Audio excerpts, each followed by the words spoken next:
ત્યાં છે ને તો જેને બોલાવે છે ત્યાં છે. હા, ત્યાંથી બોલાવ્યા પૂછ્યું હતું. શું છે નિત્ય નૂતન પ્રકાશ?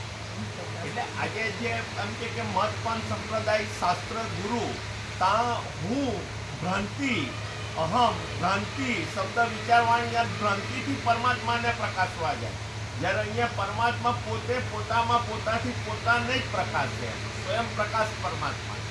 એટલે આ બે વચ્ચે આસમાન જમીનનો ફેર પડી જાય. જે આભાર ભ્રાંતિનું બધું હોય ને, રાજ્યભોગો લક્ષ્મીની ભ્રાંતિની લઘુધા ગ્રંથિ ભ્રાંતિ એ બધું ચાલુ રહે.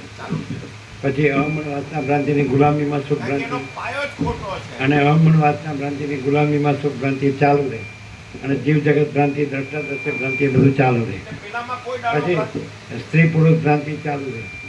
અને ધન અને ભોગો એની વાસના ભ્રાંતિની ગુલામીમાં સુખ ભ્રાંતિ એ બધું ચાલુ જ રહે. અને બોલવાનું રહે ખાલી અહમ બ્રહ્માસ્મિ તત્વમાંથી. ભ્રાંતિથી ભ્રાંતિ તળે એટલે કે કથા સુણી સુણી ફૂટ્યા કાન તો એને આવ્યું બ્રહ્મ જ્ઞાન. કારણ કે ભ્રાંતિથી ભ્રાંતિને ટાળવા જાય તો નથીથી નથી કાંથી તળે. પણ સીધું છે જ છે તો છેમાં નથી કાંઈ નથી. પછી આવું સીધું કરીએ તો દુકાન ચાલે નહીં. So must go on, never the end. So must go on, never the end.